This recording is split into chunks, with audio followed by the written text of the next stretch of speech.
ಯಾಕೆ ಈ ಪ್ರವಚನ ಇಟ್ಟಾರಂತ ಕೇಳಿದ್ರ, ನೀವು ಮಾಡಿರ್ತಕ್ಕಂಥ ಜನ್ಮ ಪಾವನ ಆಗಬೇಕು, ಶ್ರವಣ ಮನನ ನಿಧಿಧ್ಯಾಸ ಆಗಬೇಕು, ಸದ್ಗುರುವಿನ ಸನ್ನಿಧಿ ಒಳಗ ಈ ಜಾತ್ರೆಯನ್ನು ಯಾಕೆ ಮಾಡಬೇಕು ಅಂತ ಕೇಳಿದ್ರ, ನಾವು ನೀವೆಲ್ಲರೂ ಯಾರ ಮಕ್ಕಳಾಗಬೇಕಂದ್ರ ತಂದೆಯಾಗಿರ್ತಕ್ಕಂಥ ಹುಲ್ಕಾಂತೇಶ್ವರನ ಮಕ್ಕಳಾಗಬೇಕಂತ ಇವತ್ತು ಪ್ರವಚನ ಇಟ್ಟಾರ ವಿನಃ ನಿಮಗ ಕೂತು ಮಾತಾಡ್ರಿ ಅಂತ ಪ್ರವಚನ ಇಟ್ಟಿಲ್ಲ. ಹೌದಿಲ್ಲ? ಮಾತಾಡಬಾರದು, ಇದು ಸಂಸ್ಕಾರ ಅಲ್ಲ. ಅದಕ್ಕೆ ಹೇಳ್ತಾರೆ, ನಿನ್ನಿನ ಪ್ರವಚನದೊಳಗೆ ಬಹಳ ಸುಂದರವಾಗಿ ಹೇಳಿದಾರ. ಇವತ್ತು ತಲ್ಲನಿಸದಿರಿ ನೀತಿಯಲ್ಲಿರುವುದೇ ಚಂದಮಾಮ. ಅದಕ್ಕೆ ಎಷ್ಟು ಸುಂದರವಾಗಿ ಹೇಳ್ಯಾರ ನೋಡ್ರಿ. ಇವತ್ತಿನ ನೀವು ಮಾತಾಡೋದಕ್ಕ ನಮ್ಮವ್ವಾರು ಇವತ್ತು ಆ ಪ್ರವಚನ ಹೇಳೋದಕ್ಕ, ನಾವು ಮನುಷ್ಯ ಜನ್ಮ ತಲ್ಲನಸದಿರು ಅಂತ ಹೇಳಿದ್ರ, ನಾವು ಹುಲ್ಕಾಂತೇಶ್ವರನ ಸನ್ನಿಧಿಯಲ್ಲಿ ಭಕ್ತಿಯ ಮಾರ್ಗವನ್ನು ಹಿಡ್ಕೊಂಡು ಹೋಗುವಾಗ ನಮ್ಮ ಮನಸ್ಸ ಯಾವತ್ತಿಗೂ ಕೂಡ ಹೋದಾಡಬಾರದು. ನಾವು ಹೇಳ್ತೀವಿ ಬಹಳಷ್ಟು ರೊಕ್ಕ ಕೊಟ್ಟ ಭಗವಂತಂದ್ರ ಹುಲ್ಕಾಂತೇಶ್ವರ ಭಾಳ ಚಲೋ ಮಾಡ್ಯಾನ ಅನ್ಕೋತ ಅಡ್ಡಾಡ್ತೀವಿ. ಒಂದು ವರ್ಷ ಏನಾರು ಕಡಿಮೆ ಆಯ್ತು ಅಂತ ಕೇಳಿದ್ರೆ ನೀವೇನು ಹೇಳ್ತೀರಿ? ಎಷ್ಟು ದಿವಸದವರೆಗೆ ನಾವು ಭಗವಂತ ಹುಲ್ಕಾಂತೇಶ್ವರಿಗೆ ನಡ್ಕೊಂಡಿವಿ, ಅವು ನಮಗಿವತ್ತ ಏನೂ ಮಾಡಲಿಲ್ಲ. ಅದು ಮಾಡುವುದು ನಮ್ಮ ಕೈಯಾಗೈತಿ, ಮಾಡಲಾರದು ನಮ್ಮ ಕೈಯಾಗೈತಿ. ಕಷ್ಟಕ್ಕೆ ತಲೆಬಾಗುವಾಗ ಶಿಷ್ಟರ ರಕ್ಷಕನಾಗಿ ಬರುವನೇ ದೇವ ಅಂತ ಹೇಳಿದಾನ. ನಾವು ಕಷ್ಟ ಬಂತು ಅಂತ ತಿಳ್ಕೊಂಡಿವಂದ್ರೆ ಭಗವಂತನ ಮರಲಿಕ್ಕೆ ಪ್ರಾರಂಭ ಮಾಡ್ತೀವಿ. ನಾವು ಭಗವಂತನಂತೆ ಹೋಗಾಕ ಬಿಡ್ತೀವಿ, ನಾವು ಹೋಗುವುದನ್ನು ಬಿಡ್ತೀವಿ ನಾವು. ಅದಕ್ಕೆ ಭಗವಂತ ಹೇಳ್ತಾನವ, ಕೌರವರು ಪಾಂಡವರಿಗೆ ಸಾಕನ್ನುವಷ್ಟು ನೋವುಗಳನ್ನು ಕೊಟ್ಟರು, ದೇವಾನ ದೇವತೆಗಳ ಸಾಕನ್ನುವಷ್ಟು ಕಷ್ಟಗಳನ್ನು ಅನುಭವಿಸಿದ್ರು. ಮೈಸಾಸುರ ಮರ್ದನನ ಮಾಡ್ಲಿಕ್ಕೆ ಚಾಮುಂಡೇಶ್ವರಿ ಸಾಕನ್ನುವಷ್ಟು ನೋವುಗಳನ್ನು ಕೊಟ್ಟರು. ಅಷ್ಟು ನೋವುಗಳನ್ನು ನಾವು ನೀವು ಯಾರು ಉಂಡಿಲ್ಲ ಇನ್ನೂವರೆಗೇನು. ಉಂಡಿವೇನ್ರಿ ಯಾರು? ಊಟ ಕೊಡ್ಲಾರ್ದ ತಿರುಗಾಡಿರ್ತಕ್ಕಂಥ ಪಾಂಡವರ ವನವಾಸ ಸಾಕನ್ನುವಷ್ಟು ಒಂದ ಅರಮನೆ ಒಳಗೆ ಇದ್ದುಕೊಂಡು ಸಾಕನ್ನುವಷ್ಟು ವಿಚಾರಗಳನ್ನು ಇಟ್ಟುಕೊಂಡು ಧರ್ಮರಾಜ್ಯ ಇದ್ರು ಕೂಡ ಪಾಂಡವರನ್ನು ಒಳಗೆ ಹಾಕಿ ಉರಿ ಹಚ್ಚಬೇಕಂತ ಕೌರವರು ಮಾಡಿದಾಗೂ ಕೂಡ ಪಾಂಡವರು ಭಯ ಪಡಲಿಲ್ಲ ಅಂತ ಹೇಳಿದ್ರಿ. ತಾಯಂದ್ರಿ ವಿಶ್ವಾಮಿತ್ರ ಸತ್ಯರಿಚಂದ್ರ ರಾಜ ಪರಿಪರಿಯಾಗಿ ಕಾಡಿದ್ರು ಕೂಡ ತನ್ನ ತಾಯಿಯನ್ನ ಬಿಟ್ಟ, ಮಗಳನ್ನು ಬಿಟ್ಟ, ಕೊಳ್ಳಾಗಿನ ಗುಳದಾಳಿ ಸತ್ಯಕ್ಕೆ ಕೊಟ್ಟ. ಆದ್ರೂ ಕೂಡ ಭಗವಂತನ ನಾಮಸ್ಮರಣೆ ನೀತಿಗಳನ್ನ ನಮ್ಮ ನೇಮಗಳನ್ನ ಬಿಡ್ಲಿಲ್ಲ ಅಂತ ತಿಳ್ಕೊಂಡ ಇವತ್ತು ಕಲಿ ಎಂಬುವುದ್ರೊಳಗ ಸತ್ಯರಿಚಂದ್ರ ರಾಜ ಆಗಬೇಕು ಅಂತ ಕೇಳಿದ್ರ ಸತ್ಯದಿಂದ ನಡೆದವರಿಗೆ ಮಾತ್ರ ಇವತ್ತು ನಾವು ನೀವೆಲ್ಲರೂ ಪೂಜಿಸ್ತೀವಿ. ಎಷ್ಟೋ ಜನ ಸಾಧು ಸತ್ಪುರುಷರು ಎಷ್ಟೋ ಜನ ಹುಟ್ಬಿಟ್ಟು ಬಂದು ಸತ್ತಾರ, ಅವ್ರದ್ದೆಲ್ಲ ಯಾಕೆ ಪೂಜೆ ಮಾಡಂಗಿಲ್ಲ? ಮಾಡ್ತೀವನ್ರಿ ನಾವು. ನಿಮ್ಮ ಮನ್ಯಾಗ ಎಲ್ಲರದು ಒಂದೊಂದು ಫೋಟೋ ಇಟ್ಟು ಪೂಜೆ ಮಾಡ್ತೀರಿ. ನಿಮ್ಮ ಮುತ್ತಗಳದು ಆಯಿಗಳದು ಒಂದು ದಿನ ಸೀರೆ ಉಡಿಸ್ತೀರಿ, ಮರುದಿನ ತೆಗೆದು ಇದು ಆಯಿಗೆ ಬೇಡಾಳು ಮೊಮ್ಮಗಳಿಗೆ ಕೊಡತ್ ಹೇಳಾಗ ಹೇಳಿ ಸತ್ತಾಳತ್ ಹೇಳಿ ಮೊಮ್ಮಗಳು ಯಾರಿಗೆ ಕೊಡ್ತೀರಿ ಅಂತ ಕೇಳಿದ್ರೆ ನಿಮ್ಮೆಲ್ಲರೂ ಪ್ರೀತಿ ಮಗಳ ಮ್ಯಾಗ ಭಾಳ ಪ್ರೀತಿ, ಅವ್ರಿಗೆ ಕೊಡಕ್ಕೆ ಜಾಸ್ತಿ ಮಾಡ್ತಿರ್ತೀರಿ. ಅದು ಅಲ್ಲ, ಕಲ್ಲಿನ ಗುಡಿ ಕಟ್ಟಿ ಕಲ್ಲಿನೆಂಬುದ್ರೊಳಗೆ ಇದ್ಕೊಂಡು ಬಂಗಾರ ಕಳಸ ಇಟ್ಕೊಂಡು ಯಾರು ಮೆರಿತಾರ ಅಂತ ಕೇಳಿದ್ರ ಆತ್ಮಸ್ಥೈರ್ಯ ಆತ್ಮ ಶುದ್ಧೀಕರಣ ಯಾರಲ್ಲಿ ಐತಲ್ಲ ಅವರಲ್ಲಿ ಮಾತ್ರ ಗುಡಿ ಕಟ್ಟಿ ಇವತ್ತು ಪೂಜ್ಯವನ್ನು ಮಾಡ್ಕೋತಾ ಇದ್ದಾರೆ ಮಹಾತ್ಮರಾಗಿರ್ತಕ್ಕಂಥವ್ರು. ನಾವು ಬಂದೀವಿ ಭೂಮಿ ಮೇಲೆ, ನಾವು ಎಲ್ಲ ಆಚಾರ ವಿಚಾರದೊಳಗೆ ಇದ್ದೀವಿ. ಎಲ್ಲರೂ ಕೂಡ ನಮಗ ಸಂಸ್ಕಾರ ಅನ್ನೋ ಕೊರತೆ ಐತಿ. ಮನಸ್ಸ ಸದೃಢವಾಗಿ ಇಲ್ಲ. ನಮ್ಮ ಹತ್ರ ಮನಸ್ಸು ಕೇಂದ್ರೀಕೃತವಾಗಿರ್ಲಾರಕ್ಕೆ ನಾವೆಲ್ಲರೂ ಏನಾಗ್ತೀವ ಅಂತ ಕೇಳಿದ್ರೆ ಈ ಮಾಯ ಪ್ರಪಂಚ ಅನ್ನೋದ್ರೊಳಗ ನಾವು ಮುಳುಗಿ ಮುಳುಗಿ ಮುಳುಗಿ ಮುಳುಗಿ ಹೊಂಟ ಬಿಟ್ಟಿವಿ. ಅದ್ರ ಒಳಗೆ ನಾವು ಯಾರು ಉಳಿತಾ ಇಲ್ಲ. ಅದಕ್ಕೆ ಬಹಳ ಏನು ಸಮಯ ತಗೊಳ್ಳೋದಿಲ್ಲ. ಇನ್ನು ಪರಮ ಪೂಜ್ಯರು ಬಹಳ ಸುಂದರವಾಗಿರ್ತಕ್ಕಂಥ ವಿಚಾರಗಳನ್ನು ವ್ಯಕ್ತಪಡಿಸೋರದಾರ. ಅಮ್ಮರು ಪದೇ ಪದೇ ಒಂದು ಮಾತನ್ನ ಹೇಳ್ತಿದ್ರು, ನೀತಿವಂತರಾಗಿರಬೇಕು ಅಂತ. ನೀತಿವಂತರಂತ್ರ ಏನು? ಎದಕ್ಕೆ ನೀತಿವಂತರ ಅನ್ನಬೇಕು? ಶೀಲವಂತರು ಅಂತ ಹೇಳಿದ್ರು. ಶೀಲವಂತರಂತ ಎದಕ್ ಅನ್ಬೇಕು ಅಂತ ಕೇಳಿದ್ರೆ, ಒಂದು ಊರಲ್ಲಿ ಒಬ್ಬ ರಾಜ ಇದ್ದ. ಎಲ್ಲ ತಾಯಿಯಂದ್ರಿ ಇವತ್ತು ತಿಳ್ಕೊಂಡ್ ಬಿಟ್ಟಿದೀವಿ ನಾವೆಲ್ಲರೂ ಏನಂತ, ನಾವೆಲ್ಲರೂ ಭಗವಂತನ ಹುಲಕಾಂತೇಶ್ವರನ ಸನ್ನಿಧಿಗೆ 2 ಊದಿನ ಕಡ್ಡಿ ತಗೊಂಡು ಬಂದು ಒಂದು 100 ರೂಪಾಯಿ ಪಟ್ಟಿ ಕೊಟ್ಟಿವಂದ್ರ ಹುಲಕಾಂತೇಶ್ವರನ ಋಣ ತೀರ್ಥಂತ ತಿಳ್ಕೊಂಡಿವಿ. ನಮ್ಮಷ್ಟು ಮೂರ್ಖರ ಯಾರು ಇಲ್ಲ ಬಂಧುಗಳೇ. ಈ ಜನ್ಮ ಅಲ್ಲ, ಇನ್ನೊಂದು ಜನ್ಮ ನಾವು ಎತ್ತಿ ಬಂದ್ರು ಹುಲಕಾಂತೇಶ್ವರನ ಋಣ ತೀರ್ಸಕ್ ಯಾಕಾಗಂಗಿಲ್ಲ ಅಂತ ಕೇಳಿದ್ರ, ಹುಟ್ಟಿದಾಗಿನ ಹಿಡಿದ ಸಾಯಿವರೆಗೆ ಅನ್ನ ನೀರ ಗಾಳಿಯನ್ನ ಯಾರು ಕೊಟ್ಟಾರಂದ್ರ ಜಗದೊಡೆಯ ಹುಲಕಾಂತೇಶ್ವರ ಕೊಟ್ಟಾನಂತ ನಾವು ಕಲ್ಪಿಸ್ಬೇಕಿವತ್ತು. ಯಾಕಂತ ಕೇಳಿದ್ರೆ ನಾವು ಮರೆತು ಬಿಟ್ಟಿವ ಅವನನ್ನ. ಹೇಳ್ತಾರಲ್ಲ, ಆಗಳೇ ಗುರುಗಳು ಹೇಳಿದ್ರು 3 ಮೂಗುಮಟ್ಟು ಹಾಕೊಂಡವ್ರದಾರಂತ. ಹಂಗ ಮೂಗು ಮಾಡಿದ ಭಗವಂತನ ಬಿಟ್ಟ ನಾವು ಮೂಗುಮಟ್ಟು ಮಾಡಿದವ್ರ ನೆನೆಸೋದು ಬಹಳ ನಮಗ. ಅದಕ್ಕೆ ರಾಜ ಇದ್ದೊಬ್ಬ ರಾಜ ಊರಾಗ ಬರ್ತಾನಂತ ತಿಳ್ಕೊಂಡು ರಾಜಾಗ ಆದೇಶ ಮಾಡಿದ್ರಿ. ಎಲ್ಲರೂ ಊರಾಗಿನ ಅವುಗಳು ಎಲ್ಲರೂ ಹೊಸ ಸೀರೆ ಉಟ್ಕೊಂಡ ಆರತಿ ಕೈಯಾಗ ಹಿಡ್ಕೊಂಡ ರಾಜಾಗ ಬಹಳ ನಾವು ಚಲೋ ಅನಿಸ್ಕೋಬೇಕು, ನೀವು ಚಲೋ ಅನಿಸ್ಕೋಬೇಕು, ನಾವು ಶ್ರೇಷ್ಠ ಅನಿಸ್ಕೋಬೇಕು, ನೀವು ಶ್ರೇಷ್ಠ ಅನಿಸ್ಕೋಬೇಕಂತ ತಿಳ್ಕೊಂಡ ರಾಜ ಹೊಂಟಾಗ ಆರತಿ ಹಿಡ್ಕೊಂಡು ಎಲ್ಲರೂ ನಿಂತ್ಕೊಂಡಿದ್ರು.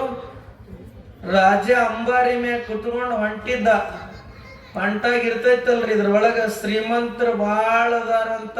ಬಂಗಾರ ಬಳಿ ದೊಡ್ಡ ಸೀರೆ ಉಟ್ಕೊಂಡ ಇದ್ದವರು ಶ್ರೀಮಂತರಲ್ಲ.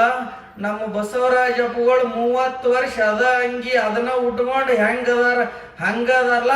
ಈ ಮನಸ್ಸು ಹೃದಯ ಶ್ರೀಮಂತಿಕೆ ನಮ್ಮಂತಕ್ಕಿರ್ಬೇಕು ವಿನಃ ಆಸ್ತಿ ಅಂತಸ್ತದ ಶ್ರೀಮಂತಿಕೆ ನಮ್ಮಂತಕ್ಕಿರಬಾರದು. ಅದು ಬಿಸಿಲ ಮಳಿ ಇದ್ದಂಗ, ಇವತ್ತು ಬರ್ತತಿ ನಾಳೆ ಹೊಕ್ಕೈತಿ. ನಿಮ್ಮ ಹೃದಯ ಶ್ರೀಮಂತಿಕೆ ಅನ್ನೋದು ನಿಮ್ಮಲ್ಲಿತ್ತು ಅಂತ ಕೇಳಿದ್ರ ಜಗದೊಡೆಯ ಹುಲಕಾಂತೇಶ್ವರ ನಿಮ್ಮ ಮನೆಯಲ್ಲಿ ದಾಸಾನ ದಾಸಾಗಿ ದುಡಿದು ನಿಮ್ಮನ್ನು ಜೋಪಾನ ಮಾಡ್ತಾನಂತ ಹೇಳ್ಬೇಕಾಗಿದೆ ಈ ಸಂದರ್ಭದಲ್ಲಿ.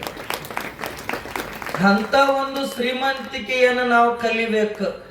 ಎಲ್ಲರೂ ನಿಂತ್ಕೊಂಡ್ ಬಿಟ್ಟಿದ್ರು. ನೀನು ಬಡವ್ರ ಹೆಣ್ಣು ಮಗಳು, ನೀನ್ ಯಾರು ನೋಡಬಾರದು, ನೀನ್ ಯಾರು ಮುಟ್ಟಬಾರದು ಅಂತ ತಿಳ್ಕೊಂಡ ಆಗಿನ ಕಾಲದಾಗಿತ್ತು ಕೆಲವೊಂದಿಷ್ಟು ಪದ್ಧತಿ ನಿಯಮಾದಿಗಳಿದ್ದು. ಆಕಿ ಆ ತಾಯಿಯನ್ನು ಬಿಟ್ಟು ಎಲ್ಲರೂ ಸಲಾಲಕ್ಕೆ ಊರು ಬೀದಿ ಒಳಗೆ ನಿಂತ್ಕೊಂಡು ಬಿಡ್ತಾರ. ನಿಂತ್ಕೊಂಡಾಗ ರಾಜ ಬರ್ತಾನ. ರಾಜ ಬಂದಾಗ ಹೇಳ್ತಾನೆ, ಎಷ್ಟು ಸುಂದರವಾಗಿರ್ತಕ್ಕಂಥ ವಿಚಾರ ಹೇಳ್ತಾನ ರಾಜ. ಅಂದ್ರೆ ಅಂಬಾರಿ ಮ್ಯಾಗ ಕುತ್ಕೊಂಡು ಬರುವಾಗ ಎಲ್ಲರೂ ರಾಜನಿಗೆ ಆರತಿ ಬೆಳಗ್ಗೆ ಹೂವನ್ನು ಹಾಸ್ತಾ ಇರ್ತಾರ. ರಾಜನ ದೃಷ್ಟಿ ಒಂದು ಗಿಡದ ಕೆಳಗೆ ನಿಂತ್ಕೊಂಡ ಬಡತನದಲ್ಲಿ ಹುಟ್ಟಿರ್ತಕ್ಕಂಥ ಒಂದು ಸುಂದರವಾಗಿರ್ತಕ್ಕಂಥ ಹೆಣ್ಣು ಮಗಳು ಗಿಡದ ಕೆಳಗಡೆ ನಿಂತ್ಕೊಂಡು ಬಿಟ್ಟಿರ್ತಾಳೆ. ನಿಂತ್ಕೊಂಡಾಗ ರಾಜನಿಗೆ ಅನಿಸುತ್ತ ಏನಂತ, ಇವತ್ತು ರಾಜ ಎಷ್ಟು ಸುಂದರವಾಗಿರ್ತಕ್ಕಂಥ ಆಭರಣಗಳನ್ನು ಉಟ್ಕೊಂಡು ರಾಜಾಗ ನಾವೆಲ್ಲರೂ ಶಬಾಷ್ ಅನಿಸ್ಕೋಬೇಕು, ಸುಂದರವಾಗಿ ಕಾಣಬೇಕಂತ ತಿಳ್ಕೊಂಡು ಬಿಟ್ಟ ರಾಜನ ಹತ್ರ ನಿಂತ್ಕೊಂಡಾಗ ರಾಜನ ದೃಷ್ಟಿ ಗಿಡದಲ್ಲಿ ಇರ್ತಕ್ಕಂಥ ಒಂದು ಬಡ ಸುಂದರ ಹೆಣ್ಣು ಮಗಳ ಹತ್ರ ಹೋಗುತ್ತೆ. ಹೋದಾಗ ರಾಜ ಹೇಳ್ತಾನೆ, ನೀತಿವಂತರಂತ ಎದಕ್ಕೆ ಅನ್ಬೇಕು ಅನ್ನೋದು ಇದರ ಅರ್ಥ ಹೇಳಿ ನಾನು ಮಾತಿಗೆ ಮಂಗಲ ಮಾಡ್ತೀನಿ, ಶ್ರೀಗಳಿಗೆ ಕೊಡ್ತೇನೆ. ನೀತಿವಂತ ಆಗಿರ್ತಕ್ಕಂಥ ಹೆಣ್ಣು ಮಗಳಕ್ಕಿ ನಿಂತ್ಕೊಂಡು ದೂರ ನಿಂತು ನಮಸ್ಕಾರ ಮಾಡಿ ಹೇಳಿದಾರ ನಿನ್ನಿನ ಪ್ರವಚನದಲ್ಲಿ, ಮಾತೃ ದೇವೋಭವ, ಪಿತೃ ದೇವೋಭವ, ಅತಿಥಿ ದೇವೋಭವ. ಭಾರತ ದೇಶದ ಸಂಸ್ಕಾರದಲ್ಲಿ ತಾಯಿಗೆ ಆದ್ಯತೆಯನ್ನು ಅದಕ್ಕೆ ಕೊಟ್ಟಿದ್ದಾಳಂದ್ರ, ಭೂಮಿ ತೂಕದ ಹೆಣ್ಣ ಮಗಳು ಯಾರು ಅಂತ ಕೇಳಿದ್ರ ಅದು ಹೆತ್ತ ತಾಯಿ ಮಾತ್ರ ಅಂತ ನಾವು ನೆನಪಿನಲ್ಲಿ ಇಟ್ಕೋಬೇಕು. ಅದನ್ನ ನಮ್ಮ ಗಮನದಲ್ಲಿರ್ಬೇಕು. ಅದಕ್ಕ ಸುಂದರವಾಗಿರ್ತಕ್ಕಂಥ ಹೆಣ್ಣ ಮಗಳ ಮೇಲೆ ಆ ರಾಜನ ದೃಷ್ಟಿ ಹೋದಾಗ ರಾಜ ಹೇಳ್ತಾನೆ, ನೋಡ್ರಿ ಹೇಳ್ತಾರ, ಕರ್ಮ ಬೆನ್ನ ಹತ್ತಿ ಅಂದ್ರ ಧರ್ಮ ನಳಕಸ್ತೈತಿ ಅಂತ. ಅದಕ್ಕ ರಾಜ ಹೇಳ್ದ ಏನಂತ, ಬಹುಶಃ ಎಲ್ಲರನ್ನು ನೋಡಿದಾಗ ರಾಜಾಗ ಖುಷಿ ಅನಿಸಲಿಲ್ಲ. ಬಡ ಸುಂದರ ಹೆಣ್ಣು ಮಗಳಾಗಿರ್ತಕ್ಕಂಥಕ್ಕೆ ಆ ತಾಯಿಯನ್ನ ನೋಡಿದಾಗ ರಾಜನಿಗೆ ಒಂದು ಸ್ವಲ್ಪ ಸೀರೆ ಹರಿದಿತ್ತು. ಆ ತಾಯಿಗೆ ಅದನ್ನ ನೋಡಿ ರಾಜನಿಗೆ ಖುಷಿ ಪಟ್ಕೊಂಡ.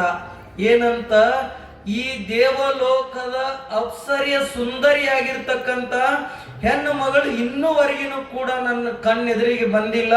ಇವತ್ತು ಈ ತಾಯಿ ಯಾರು ಅಂತ ಕೇಳ್ತಾನೆ ಅವ. ಕೇಳಿದಾಗ ಅರಮನೆಗೆ ಹೋಗಿ ಎಲ್ಲ ಐಶ್ವರ್ಯಗಳನ್ನು ತೆಗೆದಿಟ್ಟ ಪ್ರಧಾನಿ ನನ್ನ ಆ ಬಡಪಾಯಿ ಹೆಣ್ಣು ಮಗಳ ಮನೆಗೆ ಕಳಿಸ್ತಾನ. ಏನಂತ ಕಳಿಸ್ತಾನ ರಾಜ ಅಂತ ಕೇಳಿದ್ರ, ಇವತ್ತು ಒಂದು ದಿವಸದ ಮಟ್ಟಿಗೆ ಆ ಹೆಣ್ಣು ಮಗಳು ನನ್ನ ಅರಮನೆಗೆ ಬರಬೇಕು. ಆಕಿ ಏನು ಕೇಳ್ತಾಳಲ್ಲ, ಇಡೀ ಸರ್ವಸ್ವ ರಾಜ್ಯವನ್ನ ಅರ್ಧ ಹಾಸ್ತೀನಿ ಅಂತ. ಇಡೀ ಸರ್ವಸ್ವ ಅರ್ಧ ರಾಜ್ಯವನ್ನ ಹಾಸ್ತೀನಿ ಅಂದಾಗ ಸಣ್ಣ ಗುಡಿಸಲ ಬೆಳಗ್ಗೆ ಎದ್ದು ಗಂಡ ದುಡಿದು ತಂದಿರ್ತಕ್ಕಂಥದ್ದು 2 ರೊಟ್ಟಿ ಮಾಡಿ ತಲೆ ಮ್ಯಾಗ ಶರ್ಗ ಹಾಕೊಂಡ ನಮ್ಮ ಅಪ್ಪಗಳಂತವ್ರ ಆಶೀರ್ವಾದ ಪಡ್ಕೊಂಡು ಹುಲಕಾಂತೇಶ್ವರನ ಅಂಗಳದಾಗ ಬೆಳೆದ ಹೆಣ್ಮಗಳು ಹೇಳ್ತಾಳ, ಪ್ರಧಾನಿ ಮನಿ ಬಾಗಿಲಿ ನಿಂತ್ಕೊಂಡ ರಾಜ್ಯರ ಬಾ ಅಂದಾರ ನಿಮಗಂತ. ಅವಾಗ ಏನ್ ಅನ್ಬೇಕು, ನಾವು ನೀವೆಲ್ಲರೂ ಆಗಿದ್ದೇವೆ ಅಂದ್ರೆ ಏನ್ ಅಂತಿದ್ದೀವ್ರಿ? ರಾಜ ಬಾ ಅಂದಾನಂದ್ರ ಬಹಳಷ್ಟು ನಮಗ ಬಂಗಾರ ಕೊಡ್ತಾನ, ಅರ್ಧ ರಾಜ್ಯ ಹಸ್ತಾನ ಅಂತ ತಿಳ್ಕೊಂಡಿರ್ತೀವಿ ನಾವು. ಆ ತಾಯಿ ಒಂದು ಮಾತು ಹೇಳಿದ್ಲು, ರಾಜರೇ ಇವತ್ತು ನಾನು ಅಲ್ಲಿಗೆ ಬರುದಿಲ್ಲ, ನಿಮ್ಮ ರಾಜನಿಗೆ ಇಲ್ಲಿ ಬಾ ಅಂತ ಹೇಳ್ರಿ. ಆದ್ರೆ ನನ್ನ 3 ಕಂಡೀಷನ್ ಅದಾವ ರಾಜನಿಗೆ. 3 ಕಂಡೀಷನ್ ಅದಾವ ರಾಜನಿಗೆ ಅಂದಾಗ ಯಾವ್ಯಾವ ಹೇಳ್ತಾಯಿ ಅಂತ ಹೇಳ್ತಾನ. ನನ್ನ ಮನೆಗೆ ಬರುವಾಗ ಆನಿ ಅಂಬಾರಿಯನ್ನು ತೆಗೆದಿಟ್ಟು ಬರಬೇಕು, ಬಂಗಾರ ಬೆಳ್ಳಿಯನ್ನು ತೆಗೆದಿಟ್ಟು ಬರಬೇಕು, ಬಂಗಾರದ ಕಿರೀಟ ತೆಗೆದಿಟ್ಟು ಬರುವಾಗ ರಾಜ ಒಬ್ಬನೇ ಬರಬೇಕು, ಅದು ಹರಕಂಗಿ ಹಾಕೊಂಡ ನನ್ನ ಮನೆಗೆ ಬರಬೇಕು. ಇದು 1ನೇ ಕಂಡೀಷನ್. ಇದು 2ನೇ ಕಂಡೀಷನ್ ಏನ್ ಹೇಳ್ತಾಳ ಅಂತ ಕೇಳಿದ್ರ, ನಾನು ಕೊಟ್ಟಿದ್ದನ್ನು ತಿನ್ನಬೇಕಮ್ಮ. 3ನೇ ಕಂಡೀಷನ್ ಏನ್ ಹೇಳ್ತಾಳ ತಾಯಿ ಅಂತ ಕೇಳಿದ್ರ, ನಾನು ಕುಂಡ್ರಂದಲ್ಲಿ ರಾಜ ಕುಂಡಿರ್ಬೇಕಂತ ಹೇಳ್ತಾನ. 3 ಕಂಡೀಷನ್ ಹೇಳಿ ಹೋಗಿ ಪ್ರಧಾನಿ ರಾಜ ಹೇಳ್ತಾನ. ರಾಜ ಬಹಳ ಖುಷಿ ಆಗ್ತಾನ. ಇದೇನು ದೊಡ್ಡ 3 ಕಂಡೀಷನ್ ಅಂತ ತಿಳ್ಕೊಂಡು ಬಡ ಬಡ ಅರಿವಿ ಎಲ್ಲ ತೆಗೆದು ಒಗದು ಸಿಂಪಲ್ ಅರಿವಿ ಹಾಕೊಂಡ ಊರಾಗ ಅದು ಹೋಗಿ ನಿತ್ತು ನೋಡ್ಕೋತ ಹೋಗ್ತಾನ. ಎಲ್ಲ ಮಂದಿ ರಾಜನ ಹಿಂದೆ ಬೆನ್ನ ಹತ್ತಾರ. ಗುಡಿಸಲ ಹಾಕೊಂಡಿದ್ದ ಹೆಣ್ಮಗಳ ಮನೆ ಮುಂದೆ ರಾಜ ಹೋಗಿ ನಿಂತ್ಕೋತಾನ. ಹಿಂದೆ ಸಾಕನ್ನುವಷ್ಟು ಜನ ನಿಲ್ತಾರ.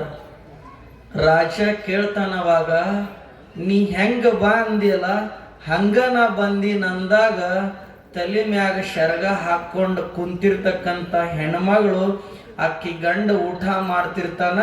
ರಾಜ ಬಂದಾನ ಅಂತ ತಿಳ್ಕೊಂಡು ಬಡಪಾಯಿ ಪಾಪ ಊಟ ಬಿಟ್ಟು ಎದ್ದು ಹೊರಗೆ ಬರಾಕ್ ನೋಡ್ತಾನ. ಅವಾಗ ತಾಯಿ ಗಂಡ ಹೇಳ್ತಾಳ, ಪತಿದೇವರೇ ನೀವು ಊಟ ಮಾಡ್ರಿ, ಊಟ ಮಾಡಿ ಅರ್ಧ ಹೆಂಜಲ ಅದ್ರೊಳಗ ಬಿಡ್ರಿ, ಬಿಟ್ಟು ಕೈ ತಕ್ಕೋಬೇಡ್ರಿ, ಹೊರಗೆ ಕೈ ತಕ್ಕೋರಿ, ನೀವು ಅಲ್ಲೇ ಕುಂಡ್ರಿ ಅಂತ ರಾಜ ಹೇಳಿ ಕಳಿಸ್ತಾಳ. ತಾಯಿ ಬಂದ ರಾಜ ನೋಡ್ತಾನ. ಬಾಗಿಲದಾಗ ನಿಂತ್ಕೊಂಡು, ನಾ ಎಲ್ಲ ಬಂಗಾರ ಅಂಬಾರಿ ಬಿಟ್ಟು ನಾನು ಬಂದಿದ್ದೀನಿ, ಇವತ್ತು ನಿನ್ನ ಮನೆಗೆ ಅಂದಾಗ ರಾಜ ಎದ್ದು ನಿಂತು ಒಂದು ಟೊಳ್ಳ ನಂಗೆ ಕೊಟ್ಟು ನೋಡ್ತಾಳ. ಆ ಕಡೆ ಹಿಂದೆ ತಿರುಗಿ ನೋಡಿ ಎಷ್ಟು ಜನ ಬಂದಾರಂತ. ರಾಜ ನಿಂದ ಮಂದಿ ಬಂದಿದ್ರು. 2ನೇ ಮಾತು ಹೇಳಿದ್ಲಕ್ಕಿ, ನಾ ಎಲ್ಲಿ ಕುಂಡ್ರ ಅಂತೀನಿ ಅಲ್ಲಿ ಕುಂಡ್ರಬೇಕಂತ. ಹರಕ್ ಚಾಪಿ ಹಾಸ್ತಾಳ. ಅದರ ಮ್ಯಾಗ ರಾಜ ಅಂತಾನ, ಇದರ ಮ್ಯಾಗ ಕುಂತಗೋರಿ ರಾಜ್ಯರಿ ಅಂತಾಳಕಿ ತಾಯಿ. ಕುಂತಗೋರಿ ರಾಜ್ಯರಿ ಅಂದಾಗ ಕೇಳ್ತಾಳ ತಾಯಿ ಹೆಣ್ಣು ಮಗಳು, ಇಂಥ ಹರಕ್ ಚಾಪಿ ಮ್ಯಾಗ ನಾನು ಬಂಗಾರದ ಸಿಂಹಾಸನದ ಮೇಲೆ ಕುಳಿತಿರ್ತಕ್ಕಂಥ ರಾಜ ಹರಕ್ ಚಾಪಿ ಮೇಲೆ ಕುಂಡ್ರಲೇನು ಅಂತ ಕೇಳಿದಾಗ ರಾಜ ಗೆಲ್ಲಿರ್ಲಾರ ಸಿಟ್ಟು ಬರುತ್ತೆ. ರಾಜ ಕೂತ್ಕೋತಾನೆ ಕೆಳಗ. 2 ಮಾತು ಮುಗಿದು 3ನೇದು ಒಂದೇ ಉಳಿದೈತಲ್ರಿ, ಇನ್ನ 2 ಅದಾವ. ಎಷ್ಟು ಅದಾವ್ರಿ? ಒಂದೇ ಒಂದು ಮಾತು ಉಳಿದಿರುತ್ತೆ. ರಾಜ ಕುತ್ಕೊಂಡಾಗ ಗಂಡ ಉಂಡ ಬಿಟ್ಟಿರ್ತಕ್ಕಂಥ ಹೆಂಜಲದ ಎಡೆಯನ್ನ ತಂದ ರಾಜನ ಮುಂದಿಡ್ತಾಳಕ್ಕಿ ಆ ತಾಯಿ. ರಾಜನ ಮುಂದಿಟ್ಟಾಗ ರಾಜ ಹೆಂಗೆ ಎಷ್ಟು ಸಂತೋಷ ಆಗಿರ್ಬೇಕಲ್ರಿ. ಯಾರು ಉಂಡು ನಿಮ್ಮ ಕೈಯಾಗ ಒಂದು ಅರ್ಧ ತಿಂದು ತಾಟ ಕೊಟ್ರಂದ್ರೆ ಉಣ್ತೀರೇನ್ರಿ ನೀವು? ಇಲ್ಲಿ ಜಾತ್ರೆ ಸಿಕ್ಕಾಪಟ್ಟಿ ಜಗಳ ಮಾಡ್ತೀರಿ ನೀವು. ಏನಂತ ನಾವೇನ ಹಂಗ ಕಂಡದೇವನ ಅಂತೀರಿ ನೀವು.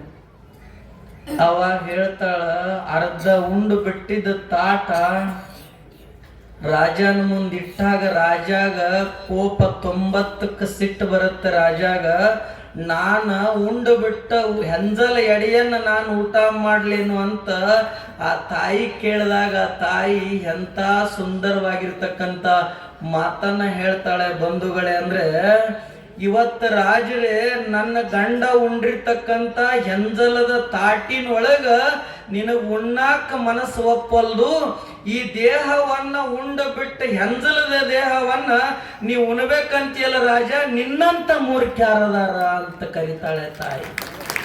ಇದಕ್ಕೆ ನೀತಿ ಸಂಸ್ಕಾರ ಬೇಕಂತ. ಉಂಡು ಬಿಟ್ಟಿಲ್ಲದ ಎಡೆ ನಿನಗೆ ಉಣ್ಣಕ್ಕಾಗಿಲ್ಲ ನನ್ನ ಗಂಡಂದಂದ್ರ ಈ ಉಂಡು ಬಿಟ್ಟಿರ್ತಕ್ಕಂಥ ದೇಹ ಹೆಂಚಲದಾಗೈತು ರಾಜ, ನೀನ್ ಹೆಂಗ್ ಊಟ ಮಾಡ್ತಿ ಅಂದಾಗ ರಾಜ ಎದ್ದು ನಿಂತು ಸಾಷ್ಟಾಂಗ ನಮಸ್ಕಾರ ಹಾಕದ ತಾಯಿಗೆ. ಏನಂತ, ಭವ್ಯ ಭಾರತ ದೇಶದೊಳಗ ಎಲ್ಲ ದೇಶಕ್ಕೆ ಏನಾದರೂ ಕರೆದ್ರು ಕೂಡ ತಾಯಿಗೆ ಒಂದು ಮರ್ಯಾದೆ, ತಾಯಿಗೆ ಸಂಸ್ಕಾರ, ಪ್ರತಿಷ್ಠಿತವಾದ ಹೆಣ್ಣು ಮಕ್ಕಳಿಗೆ ಸಂಸ್ಕಾರವನ್ನು ಕೊಡ್ತಿರ್ತಕ್ಕಂಥ ದೇಶ ಯಾವುದಂತ ಕೇಳಿದ್ರೆ ಅದು ನನ್ನ ಭಾರತ ದೇಶ ಅನ್ನೋದನ್ನ ನಾವು ಕಲ್ಪನೆ ಒಳಗೆ ಇಟ್ಕೋಬೇಕಾಗುತ್ತೆ ಬಂಧುಗಳ. ಅಂತ ಒಂದು ಇವತ್ತು ಆ ತಾಯಿ ಹೇಳಿದ್ದಕ್ಕೆ ಇದರಿಗೆ ನಮಸ್ಕಾರ ಮಾಡಿದ ರಾಜ ಕೇಳ್ತಾನ, ತಾಯಿ ಇದೆಲ್ಲ ನಿನಗೆ ಹೆಂಗ ಗೊತ್ತಂದಾಗ ರಾಜರೇ, ಬಸವರಾಜ ಅಪ್ಪಗಳು 30 ವರ್ಷದವರೆಗೆ ಪ್ರವಚನ ಹೇಳ ಹುಲ್ಕಾಂತೇಶ್ವರನ ಸನ್ನಿಧಿಗೆ ಬರ್ತಿಳು. ನಮ್ಮವ್ವ ದಿನಾಲು ಹುಲ್ಕಾಂತೇಶ್ವರನ ಗುಡಿಗೆ ಕರ್ಕೊಂಡು ಹೋಗಿ ಸತ್ಯ ನೀತಿ ಧರ್ಮ ಶೀಲದಿಂದ ಬಾಳ ಅಂತ ಹೇಳಿ ನನ್ನ ತಾಯಿ ಸಂಸ್ಕಾರ ಕೊಟ್ಟಿದ್ದಾಳ. ಅದು ಯಾರ ಆಶೀರ್ವಾದ ಅಂತ ಕೇಳಿದ್ರ ಜಗದ್ಗುರು ಹುಲ್ಕಾಂತೇಶ್ವರನ ಆಶೀರ್ವಾದ ಇದೆ ಅಂತ ತಾಯಿ ಹೇಳಿದ ಮಾತನ್ನ ಕೇಳಿಕೊಂಡು ನಾವು ನೀವೆಲ್ಲರೂ ಇವತ್ತು ತಾಯಿ ಹೇಳಿದ ಹಾಗೆ ನಾವು ಪಾಲಿಸೋಣ. ಜಗದ್ಗುರು ಹುಲ್ಕಾಂತೇಶ್ವರನ ಆಶೀರ್ವಾದ ಕೃಪಾ ತಮ್ಮ ಮೇಲಿರ್ಲಿ ಅನ್ನುವಂಥದ್ದನ್ನ ನಾವು ಬಯಸುತ್ತಾ, ನೇಮ ನಿಷ್ಠೆ ಭಗವಂತಗೆ ಕಷ್ಟ ಯಾಕೆ ಕೊಡ್ತಾನಂತ ಕೇಳಿದ್ರೆ ಸತ್ಯವಂತರಿಗೆ ನಿತ್ಯ ಕಾಡ್ತಾ ಇದೆ ಅಂತ. ಎದಕ್ಕೆ ಕಾಡ್ತೈತಿ ಅಂತ ಕೇಳಿದ್ರೆ ನಮ್ಮ ಜನ್ಮ ಸ್ವಾರ್ಥಕತೆ ಮಾಡೋದಕ್ಕೋಸ್ಕರ ಭಗವಂತ ಕಾಡ್ತಾನ ವಿನಃ ನಮ್ಮನ್ನ ಕೆಟ್ಟದು ಮಾಡೋದಕ್ಕೋಸ್ಕರ ಭಗವಂತ ಕಾಡೋದಿಲ್ಲ. ಒಂದು ಕಲ್ಲನ್ನ ಕೆತ್ತಿದಾಗ ಮೂರ್ತಿ ಆಗುತ್ತೆ ವಿನಃ ಅದೇ ಕಲ್ಲನ್ನು ತಂದಿಟ್ಟು ಪೂಜೆ ಮಾಡಿದ್ರೆ ನೀವು ಯಾರು ಕೈ ಮುಗಿದಿಲ್ಲ. ಭಗವಂತ ಹುಲ್ಕಾಂತೇಶ್ವರ ಕಾಡ್ತಾನ ಇದ್ದಾನ ಅಂತ ಕೇಳಿದ್ರೆ ನಮ್ಮ ಜನ್ಮವನ್ನ ಸ್ವಾರ್ಥಕತೆಯನ್ನ ಮಾಡೋದಕ್ಕೋಸ್ಕರವಾಗಿ ಭಗವಂತ ಕಾಡ್ತಾನ ಅನ್ನೋದನ್ನು ನಾವು ಕಲ್ಪನೆ ಒಳಗೆ ಇಟ್ಕೊಂಡು ಅವನ ಕೃಪೆಗೆ ನಾವು ನೀವೆಲ್ಲರ ಪಾತ್ರರಾಗೋಣ. ನಾಳಿನ ದಿವಸ ಎಲ್ಲರೂ ಸಮಯ ಬೇಗ ಬರಬೇಕು.